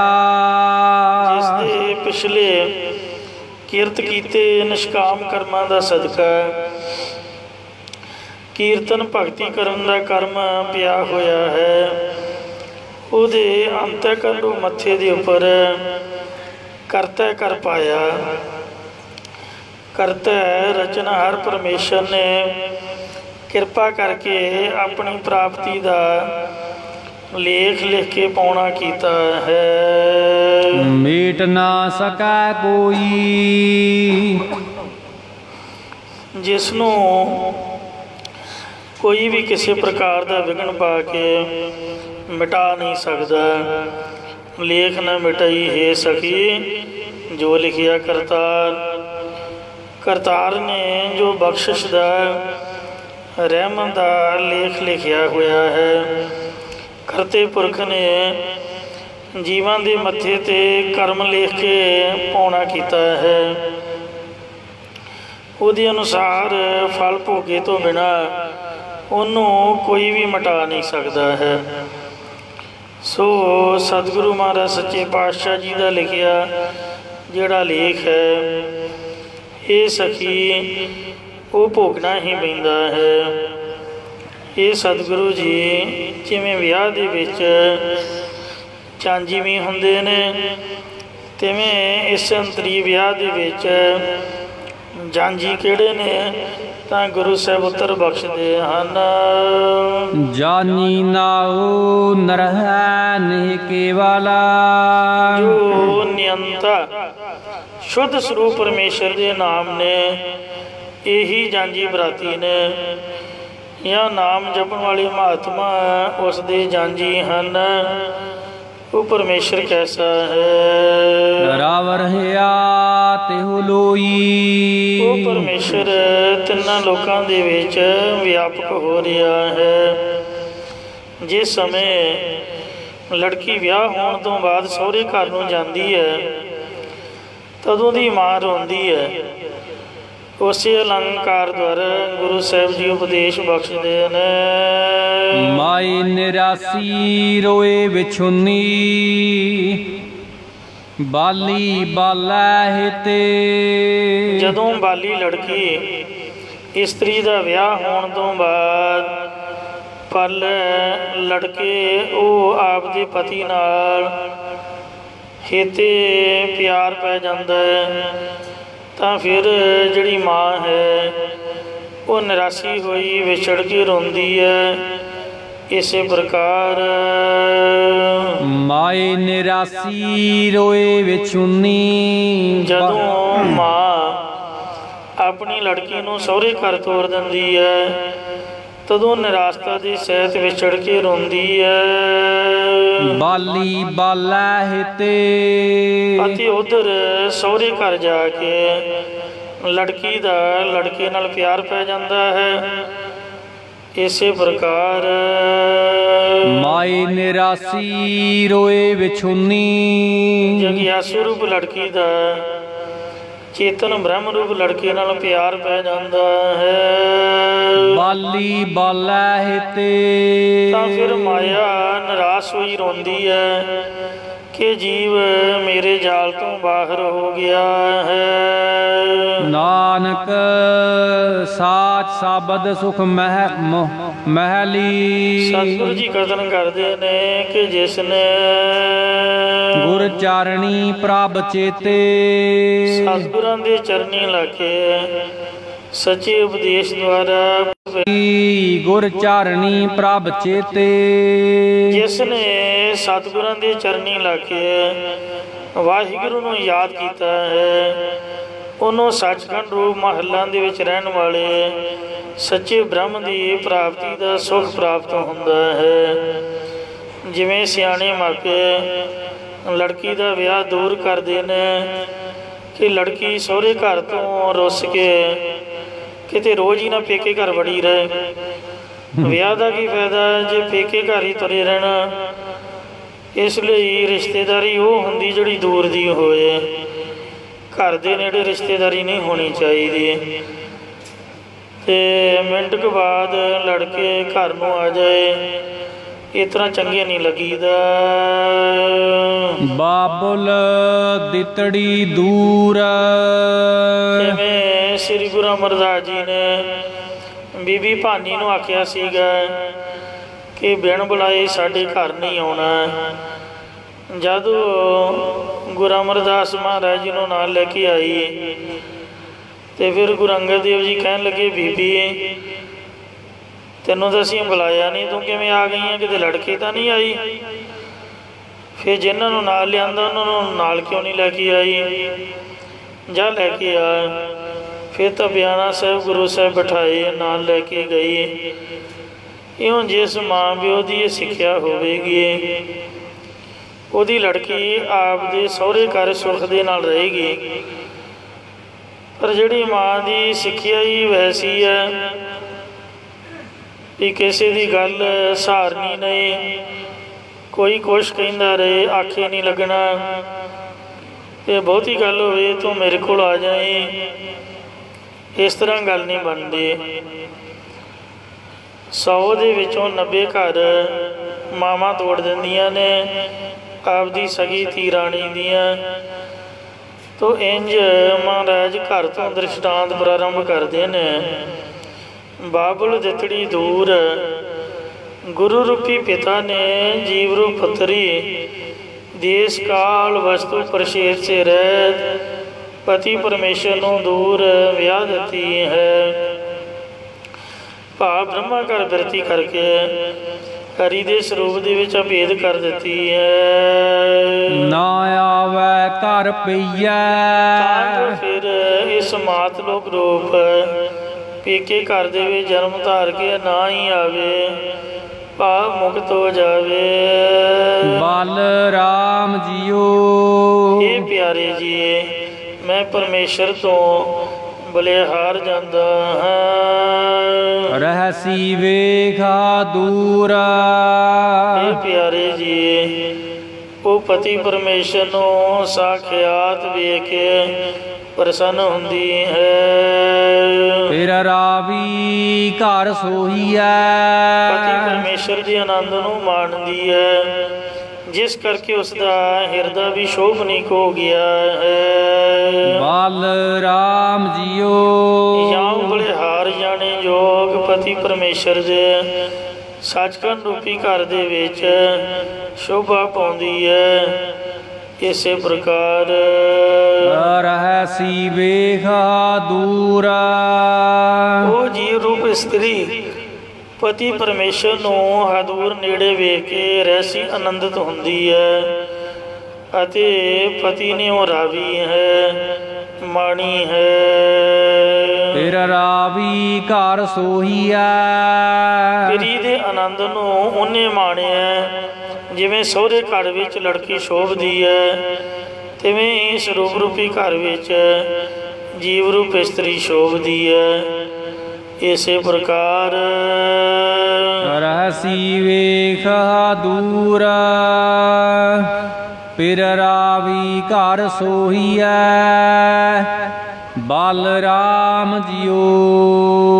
ਸ਼ੋਭਨੀਕ ਸਰੂਪ ਰੂਪੀ ਘਰ ਵਾਲਾ ਜੋ ਪਿਰੀ ਹੈ, ਉਹ ਤਿਸ ਨੇ ਰਾਵੀ ਹੈ, ਤੇ ਉਸ ਪਿਰੀ ਨੂੰ ਨੇੜੇ ਵੇਖ ਕੇ ਜੀਵ ਰੂਪ ਇਸਤਰੀ ਪ੍ਰਸੰਨ ਹੁੰਦੀ ਹੈ। ਉਹ ਬਲਿਹਾਰ ਜਾਣੇ ਯੋਗ ਪਤੀ ਪਰਮੇਸ਼ਰ ਦੇ ਸੱਚਖੰਡ ਰੂਪੀ ਘਰ ਵਿੱਚ ਸ਼ੋਭਾ ਪਾਉਂਦੀ ਹੈ। ਸਾਚੇ ਫਿਰ ਲੋੜੀ ਜਦ ਸੱਚੇ ਪਤੀ ਪਰਮੇਸ਼ਰ ਨੂੰ ਜੀਵ ਰੂਪ ਇਸਤਰੀ ਚਾਹੀ, ਪ੍ਰੀਤਮ ਜੋੜੀ ਤਦ ਜੀਵ ਰੂਪ ਇਸਤਰੀ ਪਿਆਰੇ ਗੁਰਾਂ ਦੇ ਨਾਲ ਜੋੜੀ ਮੇਲੀ। ਜਾਂ ਇਸੇ ਪ੍ਰਕਾਰ ਸਾਚੇ ਫਿਰ ਲੋੜੀ ਜਿਹੜੀ ਜੀਵ ਰੂਪ ਇਸਤਰੀ ਸੱਚੇ ਪਤੀ ਪਰਮੇਸ਼ਰ ਦੇ ਦਰਸ਼ਨਾਂ ਨੂੰ ਦੇਖਣਾ ਚਾਹੁੰਦੀ ਹੈ, ਪ੍ਰੀਤਮ ਜੋੜੀ ਉਹਦੀ ਪਿਆਰੇ ਗੁਰਾਂ ਨੇ ਬ੍ਰਹਮਾਗਾਰ ਬਿਰਤੀ ਬਣਾ ਕੇ ਪਿਰੀ ਦੇ ਨਾਲ ਲਿਵ ਜੋੜੀ ਹੈ। ਮਤ ਪੂਰੀ ਪਰਦਾਨੇ ਜਿਸ ਕਰਕੇ ਪ੍ਰਤੱਖ ਚੇਤਨ ਤੇ ਅਦਵੈਤ ਆਨੰਦ ਜਾਂ ਆਭਾਸ ਬਿਰਤੀ ਤੇ ਸਾਖੀ ਚੇਤਨ ਦੀ ਇਕਤਾ ਹੋ ਗਈ। ਪਰ ਉਹ ਜੀਵ ਰੂਪ ਇਸਤਰੀ ਦੁਨੀਆ ਦੇ ਵਿੱਚ ਪੂਰਨ ਅਕਲ ਵਾਲੀ ਤੇ ਪਰਲੋਕ ਦੇ ਵਿੱਚ ਵੀ ਮੁਖੀ ਹੋਈ ਹੈ। ਸੰਜੋਗੀ ਮੇਲਾ ਥਾਨ ਸੁਹੇਲਾ ਉਹ ਆਤਮ ਸ਼ੈਣੀ ਮਤ ਵਾਲੀ ਤੇ ਕਾਮ ਕ੍ਰੋਧ ਵਿਕਾਰਾਂ ਨੂੰ ਜਿੱਤ ਕੇ ਲੋਕ ਪਰਲੋਕ ਦੇ ਵਿੱਚ ਪ੍ਰਧਾਨ ਹੋਈ ਹੈ। ਜਦੋਂ ਸ੍ਰੇਸ਼ਟ ਕਰਮਾਂ ਦੇ ਮਿਲਾਪ ਸੰਜੋਗ ਕਰਕੇ ਸਤ ਸੰਗਤ ਰੂਪ ਸ਼ੋਭਨੀਕ ਥਾਂ ਦੇ ਵਿੱਚ ਮਿਲਾਪ ਪ੍ਰਾਪਤ ਹੋਇਆ, ਤਾਂ ਗੁਰਾਂ ਦੇ ਦਿੱਤੇ ਗੁਣਵੰਤੀ ਗੁਰ ਗਿਆਨੇ ਗੁਰਾਂ ਦੇ ਦਿੱਤੇ ਗਿਆਨ ਦੁਆਰਾ ਗੁਣਾਂ ਵਾਲੀ ਹੋਈ। ਜਾਂ ਇਸੇ ਪ੍ਰਕਾਰ ਸੰਜੋਗੀ ਮੇਲਾ ਥਾਨ ਸੁਹੇਲਾ ਜਦ ਪੂਰਬਲੇ ਨਿਸ਼ਕਾਮ ਕਰਮਾਂ ਦੇ ਸੰਜੋਗ ਕਰਕੇ ਪੂਰੇ ਗੁਰਾਂ ਦਾ ਮੇਲਾ ਹੋਇਆ, ਤਾਂ ਅੰਤःਕਰਨ ਰੂਪੀ ਸੁਹੇਲਾ ਜਿਹੜਾ ਥਾਂ ਸੀ ਸ਼ੋਭਨੀਕ ਹੋ ਗਿਆ। ਗੁਣਵੰਤੀ ਗੁਰ ਗਿਆਨੀ ਅਤੇ ਗੁਰਾਂ ਤੋਂ ਪ੍ਰੋ ਗਿਆਨ ਦੀ ਪ੍ਰਾਪਤੀ ਕਰਕੇ ਸਤ ਸੰਤੋਖ ਆਦਿਕ ਸ਼ੁਭ ਗੁਣਾਂ ਵਾਲੀ ਹੋ ਗਈ। ਸਤ ਸੰਤੋਖ ਸਦਾ ਸੱਚ ਪੱਲੇ ਜੋ ਸਤ ਸੰਤੋਖ ਆਦਿਕ ਗੁਣਾਂ ਦੇ ਸਹਿਤ ਹੋ ਕੇ ਹਮੇਸ਼ਾ ਸੱਚੇ ਨਾਮ ਨੂੰ ਬੁੱਧੀ ਰੂਪ ਪੱਲੇ ਦੇ ਵਿੱਚ ਧਾਰਨ ਕਰਕੇ ਰੱਖਦੀ ਹੈ। ਸੱਚ ਬੋਲੇ ਪੀਰ ਭਾਏ ਅਤੇ ਮੁਖੋਂ ਸੱਚੇ ਬਚਨ ਬੋਲਦੀ ਹੈ। ਉਹੀ ਪਤੀ ਪਰਮੇਸ਼ਰ ਨੂੰ ਭਾਉਂਦੀ ਚੰਗੀ ਲੱਗਦੀ ਹੈ। ਨਾਨਕ ਵਿਛੜਨਾ ਦੁਖ ਪਾਏ। ਸਤਿਗੁਰੂ ਜੀ ਕਥਨ ਕਰਦੇ ਨੇ, ਕਿਉਂਕਿ ਉਹ ਜੀਵ ਰੂਪ ਇਸਤਰੀ ਪਾਤਸ਼ਾਹ ਜੀ ਫਰਮਾਉਂਦੇ ਨੇ, ਗੁਰਮਤਿ ਅੰਕ ਸਮਾਏ। ਗੁਰ ਸਿੱਖਿਆ ਦੁਆਰਾ ਪਤੀ ਦੇ ਸੱਚੇ ਸਰੂਪ ਦੇ ਵਿੱਚ ਸਮਾਈ ਹੈ, ਜਿਸ ਕਰਕੇ ਉਹ ਪਤੀ ਪਰਮੇਸ਼ਰ ਤੋਂ ਜੁਦਾ ਹੋ ਕੇ ਫਿਰ ਜੰਮਣ ਮਰਨ ਦੇ ਦੁੱਖ ਨੂੰ ਨਹੀਂ ਪਾਵੇਗੀ। ਜਾਂ ਜੇ ਜਗਿਆਸੂ ਦੇ ਹਿਰਦੇ ਵਿੱਚ ਗੁਰਾਂ ਦੀ ਸਿੱਖਿਆ ਸਮਾ ਜਾਏ, ਉਹ ਵਿਛੜ ਕਰਕੇ ਕਦੇ ਦੁੱਖ ਨਹੀਂ ਪਾਉਂਦਾ। ਰਾਗ ਸੂਹੀ ਮਹਲਾ ਪਹਿਲਾ। ਧੰਨ ਸ੍ਰੀ ਗੁਰੂ ਨਾਨਕ ਦੇਵ ਸਾਹਿਬ ਜੀ ਕਰਤਾਰਪੁਰ ਸਾਹਿਬ ਦੇ ਵਿੱਚ ਬਿਰਾਜਮਾਨ ਹਨ। ਸੰਗਤਾਂ ਨੂੰ ਵਾਹਿਗੁਰੂ ਦੀ ਪ੍ਰਾਪਤੀ ਵਾਲੇ ਸੰਤਾਂ ਮਹਾਤਮਾ ਦੇ ਦਰਸ਼ਨ ਹੋਣ ਦੀ ਮਹਿਮਾ ਬਾਰੇ ਜਾਂ ਹਿਰਦੇ ਵਿੱਚ ਸ਼ੁਭ ਗੁਣ ਆਉਣ ਦੀ ਮਹੱਤਤਾ ਦੱਸਦੇ ਹਾਂ। ਸੂਹੀ ਰਾਗ ਵਿੱਚ ਪਾਵਨ ਸ਼ਬਦ ਉਚਾਰਦੇ ਨੇ। ਸੰਤ ਘਰ ਦੂਜਾ। ਦੂਜੇ ਸੁਰ ਤਾਲ ਦੇ ਵਿੱਚ ਇਹ ਜਸ ਰੂਪ ਮਹਿਮਾ ਰੂਪ ਬਾਣੀ ਉਚਾਰਨ ਕਰਦੇ ਨੇ। ਇੱਕ ਓੰਕਾਰ। ਇੱਕ ਅਦੁੱਤੀ ਬ੍ਰਹਮ ਓੰਕਾਰ ਜੋ ਸਰਬ ਦਾ ਪ੍ਰਕਾਸ਼ਕ ਹੈ। ਸਤ ਗੁਰ ਪ੍ਰਸਾਦ। ਸਤ ਹੈ, ਚਿਤ ਹੈ, ਆਨੰਦ ਰੂਪ ਹੈ। ਸਤਿਗੁਰਾਂ ਦੀ ਕਿਰਪਾ ਕਰਕੇ ਪ੍ਰਾਪਤ ਹੁੰਦਾ ਹੈ। ਹਮ ਘਰ ਸਾਜਨ ਆਏ। ਜਦੋਂ ਸਾਡੇ ਘਰ ਪਿਆਰੇ ਸੱਜਣ ਮਹਾਂਪੁਰਖ ਗੁਰਸਿੱਖਾਂ ਨੇ ਆ ਕੇ ਦਰਸ਼ਨ ਦਿੱਤੇ, ਸਾਚੈ ਮੇਲ ਮਿਲਾਏ, ਤਾਂ ਸਾਡਾ ਘਰ ਭਾਗਾਂ ਵਾਲਾ ਬਣ ਗਿਆ।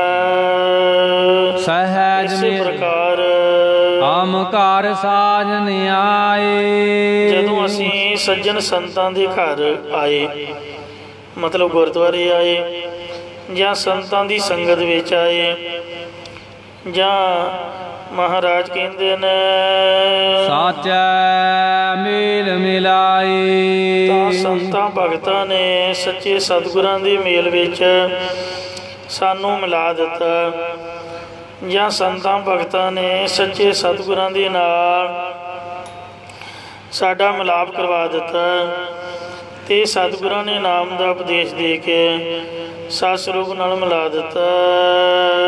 ਸਹਿਜ ਮਿਲਾਏ ਹਰ ਮਨ ਭਾਏ। ਜਦ ਹਰੀ ਪਰਮੇਸ਼ਰ ਦੇ ਮਨ ਦੇ ਵਿੱਚ ਭਾ ਗਏ, ਤਾਂ ਪਰਮੇਸ਼ਰ ਨੇ ਹਿਰਦੇ ਵਿੱਚ ਸ਼ਾਂਤੀ ਆਦਿ ਗੁਣਾਂ ਨੂੰ ਮਿਲਾ ਦਿੱਤਾ। ਪੰਚ ਮਿਲੇ ਸੁਖ ਪਾਇਆ। ਮਹਾਤਮਾ ਜਿਨ੍ਹਾਂ ਦੀ ਸੰਗਤ ਨਾਲ ਮਿਲ ਕੇ ਆਤਮਿਕ ਆਨੰਦ ਨੂੰ ਪਾਇਆ। ਇਸੇ ਪ੍ਰਕਾਰ ਸਹਿਜ ਮਿਲਾਏ ਹਰ ਮਨ ਭਾਏ। ਸਾਨੂੰ ਸੁਤੇ ਸਿਧ ਹੀ ਸ੍ਰੇਸ਼ਟ ਮਹਾਤਮਾ ਜਿਨ੍ਹਾਂ ਨਾਲ ਮਿਲਾ ਦਿੱਤਾ। ਪੰਚ ਮਿਲੇ ਸੁਖ ਪਾਇਆ। ਸੋ ਜਿਨ੍ਹਾਂ ਦੇ ਮਨ ਵਿੱਚ ਪਰਮੇਸ਼ਰ ਦੀ ਪ੍ਰਾਪਤੀ ਦੀ ਭਾਵਨਾ ਹੈ, ਉਹਨਾਂ ਨੂੰ ਪਰਮੇਸ਼ਰ ਨੇ ਨਿਰਯਤਨ ਹੀ ਆਪਣੇ ਮੇਲ 'ਚ ਮਿਲਾ ਲਿਆ। ਇਉਂ ਜਿਹੜੇ ਪੰਜੇ ਤੱਤਾਂ ਦੀ ਧਾਰਨਾ ਨਾਲ ਮਿਲੇ ਨੇ, ਉਹਨਾਂ ਨੇ ਆਤਮਿਕ ਸੁੱਖ ਨੂੰ ਪਾ ਲਿਆ। ਜਾਂ ਜਿਹੜੇ ਸੰਤਾਂ ਮਹਾਤਮਾ ਦੀ ਸੰਗਤ 'ਚ ਮਿਲੇ ਨੇ, ਉਹਨਾਂ ਨੇ ਭਾਵ ਭਗਤੀ ਦਾ ਸੁੱਖ ਪਾਉਣਾ ਕੀਤਾ ਹੈ। ਜਾਂ ਜਿਹੜੇ ਚੇਤਨ ਦੇ ਨਾਲ ਮਿਲੇ ਹੋਏ ਨੇ, ਉਹਨਾਂ ਨੇ ਸੁੱਖ ਸਰੂਪ ਦੇ ਤਾਂ ਹੀ ਪਾਉਣਾ ਕੀਤਾ। ਜਾਂ ਜਿਹੜੇ ਮੁਖੀ ਪਰਮੇਸ਼ਰ ਸਾਰਿਆਂ ਥਾਂ ਵਿੱਚ ਵਿਆਪਕ ਹੈ, ਜਿਹੜੇ ਉਸ ਨਾਲ ਗੁਰਾਂ ਦੁਆਰਾ ਮਿਲੇ ਨੇ ਉਹਨਾਂ ਨੇ ਆਤਮਿਕ ਸੁੱਖ ਨੂੰ ਗਾਉਣਾ ਕੀਤਾ ਹੈ। ਸਾਈ ਵਸਤ ਪ੍ਰਾਪਤ ਹੋਈ। ਉਹੀ ਆਤਮਿਕ ਆਨੰਦ ਸਰੂਪਾਨੰਦ ਵਾਲੀ ਵਸਤੂ ਪ੍ਰਾਪਤ ਹੋ ਗਈ ਹੈ। ਜਿਸ ਸੇਤੀ ਮਨ ਲਾਇਆ। ਜਿਸ ਸਰੂਪਾਨੰਦ ਦੀ ਪ੍ਰਾਪਤੀ ਵਾਸਤੇ ਸੰਤਾਂ ਭਗਤਾਂ ਦੀ ਸੰਗਤ ਨਾਲ ਚਿੱਤ ਲਾਉਣਾ ਕੀਤਾ ਸੀ। ਆਨ ਦਿਨ ਮੇਲ ਪਾਇਆ ਮਨ ਮਾਨਿਆ।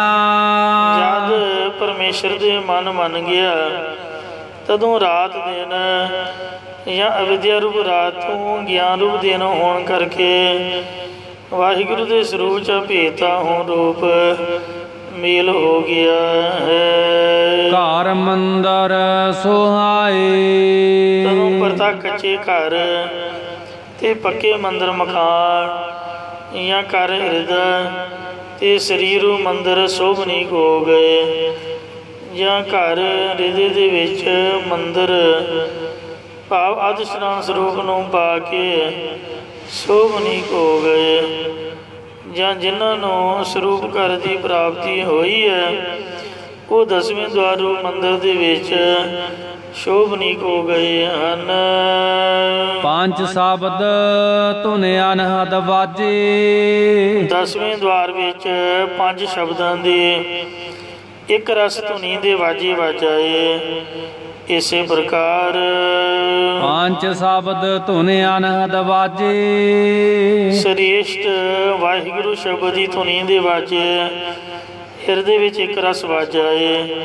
ਇਸੇ ਪ੍ਰਕਾਰ ਪੰਜ ਸ਼ਬਦ ਧੁਨ ਅਨਹਦ ਵਾਜੇ। ਬ੍ਰਹਮ ਦੀ ਪ੍ਰਾਪਤੀ ਕਰਾਉਣ ਵਾਲੇ ਪੰਜੇ ਸਤ ਸੰਦੋਖ ਦਇਆ ਧਰਮ ਵਿਚਾਰ ਆਦਿਕ ਧੁਨ ਸੁੰਦਰ ਸ਼ੁਭ ਗੁਣ ਇੱਕ ਰਸ ਪ੍ਰਗਟ ਹੋ ਗਏ। ਇਸੇ ਪ੍ਰਕਾਰ ਪੰਜ ਸ਼ਬਦ ਧੁਨ ਅਨਹਦ ਵਾਜੇ। ਜਦ ਚੇਤਨ ਬ੍ਰਹਮ ਦੇ ਸੁੰਦਰ ਸਰੂਪ ਦੀ ਪ੍ਰਾਪਤੀ ਵਾਲੇ ਇੱਕ ਰਸ ਵਾਜੇ ਪ੍ਰਗਟ ਹੋ ਗਏ। ਹਮ ਘਰ ਸਾਜਨ ਆਏ। ਤਾਂ ਸਾਡੇ ਹਿਰਦੇ ਰੂਪੀ ਘਰ ਦੇ ਵਿੱਚ ਸੱਜਣ ਅਕਾਲ ਪੁਰਖ ਜੀ ਆ ਕੇ ਪ੍ਰਗਟ ਹੋ ਗਏ। ਭਾਵ ਸਰੂਪ ਦੀ ਸਗਿਆਤਾ ਹੋ ਗਈ। ਜਾਂ ਹਮ ਘਰ ਸਾਜਨ ਆਏ। ਜਿਸ ਵੇਲੇ ਸਾਡੇ ਅੰਤਰਕਰਨ ਰੂਪੀ ਘਰ ਦੇ ਵਿੱਚ ਦੇਵੀ ਗੁਣ ਰੂਪ ਸੱਜਣ ਆ ਗਏ ਤਾਂ ਸਾਡੇ ਹਿਰਦੇ ਵਿੱਚ ਸ੍ਰੇਸ਼ਟ ਸਤਿਨਾਮ ਰੂਪ ਸ਼ਬਦਾਂ ਦੀ ਧੁਨੀ ਦੇ ਵਾਜੇ ਵਾਜਾਏ। ਆਬੂ ਮੀਤ ਪਿਆਰੇ। ਇਹ ਮਨ ਬਾਣੀ ਸਰੀਰ ਕਰਕੇ ਪਿਆਰੇ ਮਿੱਤਰੋ ਆਉਣਾ ਕਰੋ। ਮੰਗਲ ਗਾਵਹੁ ਨਾਰੇ। ਇਹ ਜਗਿਆਸੂ ਰੂਪ ਇਸਤਰੀਓ ਉਸ ਪਤੀ ਪਰਮੇਸ਼ਰ ਦੀ ਪ੍ਰਾਪਤੀ ਵਾਲੀ ਮੰਗਲਾਂ ਨੂੰ ਗਾਉਣਾ ਕਰੋ। ਇਸੇ ਪ੍ਰਕਾਰ ਮੰਗਲ ਗਾਵਹੁ ਨਾਰੇ। ਇਹ ਸਖੀਓ ਪਰਮੇਸ਼ਰ ਦੇ ਐਸੇ ਮੰਗਲ ਗਾਵੋ ਕਿ ਤੁਹਾਡੇ ਹਿਰਦੇ ਵਿੱਚ ਪ੍ਰੇਮ ਦੇ ਨਾਲੇ ਵਗਣ ਲੱਗ ਪੈਣ। ਇਸੇ ਪ੍ਰਕਾਰ ਮੰਗਲ ਗਾਵਹੁ ਨਾਰੇ। ਉਹ ਪਰਮੇਸ਼ਰ ਨਾਲ ਹੀ ਹੈ, ਇਸ ਲਈ ਉਹਨੂੰ ਅੰਗ ਸੰਗ ਸਮਝ ਕੇ ਉਹਦੇ ਮੰਗਲ ਜਸ ਨੂੰ ਗਾਉਣਾ ਕਰੋ। ਸੱਚ ਮੰਗਲ ਗਾਵਹੁ ਤਾ ਪ੍ਰਭ ਭਾਵਹੁ। ਜੇਕਰ ਸੱਚੇ ਦੇ ਜਸ ਨੂੰ ਗਾਉਣਾ ਕਰੋਗੀਆਂ ਤਾਂ ਹੀ ਪਤੀ ਪਰਮੇਸ਼ਰ ਨੂੰ ਭਾਵੋਗੀਆਂ। ਸੋਹਿ ਲੜਾ ਜੁਗ ਚਾਰੇ। ਅਤੇ ਤੁਹਾਡਾ ਚੌਂ ਯੁੱਗਾਂ ਦੇ ਵਿੱਚ ਜਸ ਹੋਵੇਗਾ ਜਾਂ ਚੌਂ ਯੁੱਗਾਂ ਵਾਲੇ ਸੰਸਾਰ 'ਚ ਤੁਹਾਨੂੰ ਆਨੰਦ ਪ੍ਰਾਪਤ ਹੋਵੇਗਾ। ਜਾਂ ਜਦੋਂ ਚਾਰੇ ਵਿਰਾਗ ਵੇਖ ਹੜ ਸੰਧੀ ਮੋਖ ਸਾਧਕ ਸਾਧਨਾ ਦੇ ਯੁੱਗ ਭਾਵ ਸੰਯੁਕਤ ਹੋਵੋਗੀਆਂ ਜਾਂ ਸ਼੍ਰਵਣ ਮੰਨਣ ਦੇ ਆਸਨ ਦੇ ਤੱਤਾਂ ਦਾ ਸੰਸ਼ੋਧਨ ਇਹ ਚਾਰੇ ਜੁੜਨਗੇ ਤਾਂ ਤੁਹਾਨੂੰ ਤੁਰੀ ਅਵਸਥਾ ਦਾ ਆਨੰਦ ਪ੍ਰਾਪਤ ਹੋਏਗਾ। ਆਪਣਾ ਘਰ ਆਇਆ ਥਾਨ ਸੁਹਾਇਆ। ਇਹ ਸਖੀਓ ਜਦ ਪਰਮੇਸ਼ਰ ਮੇਰੇ ਹਿਰਦੇ ਵਿੱਚ ਆਪਣਾ ਘਰ ਜਾਣ ਕੇ ਆ ਗਿਆ ਤੇ ਅੰਤਿਕ ਰੂਪੀ ਥਾਂ ਸ਼ੋਭਨੀਕ ਹੋ ਗਿਆ ਇਸੇ ਪ੍ਰਕਾਰ ਆਪਣੇ ਘਰ ਆਇਆ ਥਾਨ ਸੁਹਾਇਆ। ਜਦੋਂ ਆਪਣੇ ਘਰ ਸਤਸੰਗਤ ਵਿੱਚ ਆਇਆ ਤੇ ਅੰਤःਕਰਨ ਸ਼ੋਭਨੀਕ ਹੋ ਗਿਆ। ਇਸੇ ਪ੍ਰਕਾਰ ਆਪਣੇ ਘਰ ਆਇਆ ਥਾਨ ਸੁਹਾਇਆ। ਆਪਣੇ ਤੁਰਿਆ ਪਦ ਰੂਪੀ ਘਰ ਦੇ ਵਿੱਚ ਆਇਆ ਤਾਂ ਅੰਤःਕਰਨ ਗਿਆਨ ਦੇ ਸਹਿਤ ਹੋ ਕੇ ਸ਼ੋਭਨੀਕ ਹੋ ਗਿਆ। ਕਾਰਜ ਸ਼ਬਦ ਸਵਾਰੇ ਅਤੇ ਜੋ ਜੀਵ ਈਸ਼ ਦੀ ਏਕਤਾ ਬ੍ਰਹਮ ਦੀ ਪ੍ਰਾਪਤੀ ਦਾ ਕਾਰਜ ਸੀ ਉਹ ਵੀ ਗੁਰਾਂ ਦੇ ਉਪਦੇਸ਼ ਦੁਆਰਾ ਸਵਾਰ ਲਿਆ ਹੈ। ਇਸੇ ਪ੍ਰਕਾਰ ਕਾਰਜ ਸ਼ਬਦ ਸਵਾਰੇ ਆਪਣੇ ਘਰ ਆਇਆ ਥਾਨ ਸੁਹਾਇਆ। ਜਦ ਸ਼ੋਭਨੀਕ ਸਾਧ ਸੰਗਤ ਰੂਪੀ ਅਸਥਾਨ ਵਿੱਚ ਆਇਆ ਤਾਂ ਆਪਣੇ ਘਰ ਅੰਤਰਮੁਖ ਬਿਰਤੀ ਹੋਈ ਅਤੇ ਫਿਰ ਕਾਰਜ ਸ਼ਬਦ ਸਵਾਰੇ ਆਪਣੇ ਸਰੂਪ ਦੇ ਵਿੱਚ ਪ੍ਰਾਪਤ ਹੋ ਕੇ ਗੁਰਾਂ ਦੇ ਉਪਦੇਸ਼ ਦੁਆਰਾ ਮੁਕਤੀ ਦਾ ਕਾਰਜ ਵੀ ਸੰਭਾਲ ਲਿਆ। ਗਿਆਨ ਮਹਾਰਸ ਨੇਤਰੀ ਅੰਜਨਾ ਜਦ ਵੱਡੇ ਆਨੰਦ ਭਾਵ ਬ੍ਰਹਮਾਨੰਦ ਵਾਲੇ ਪਰਮੇਸ਼ਰ ਦਾ ਗਿਆਨ ਰੂਪੀ ਸੁਰਮਾ ਪੂਰੇ ਗੁਰਾਂ ਨੇ ਜੁਗਤ ਰੂਪ ਸਲਾਈਆਂ ਨਾਲ ਮਨ ਬੁੱਧ ਰੂਪ ਨੇਤਰਾਂ ਦੇ ਵਿੱਚ ਪਾਇਆ।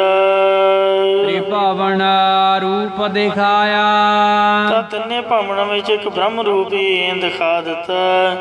ਬ੍ਰਹਮ ਦੀਸੈ ਬ੍ਰਹਮ ਸੁਣੀਐ ਏਕ ਏਕ ਵਖਾਣੀਐ ਆਤਮ ਪਸਾਰਾ ਕਰਨ ਹਰ ਪ੍ਰਭ ਬਿਨਾ ਨਹੀਂ ਜਾਣੀਐ। ਸਖੀ ਮਿਲਹੁ ਰਸ ਮੰਗਲ ਗਾਵਹੁ। ਇਹ ਜਗਿਆ ਸਰੂਪ ਸਖੀ ਸਹੇਲੀਓ ਸਤ ਸੰਗਤ ਦੇ ਵਿੱਚ ਮਿਲ ਕੇ ਰਸ ਪ੍ਰੇਮ ਨਾਲ ਪਤੀ ਪਰਮੇਸ਼ਰ ਦੇ ਜਸ ਨੂੰ ਗਾਉਣਾ ਕਰੋ।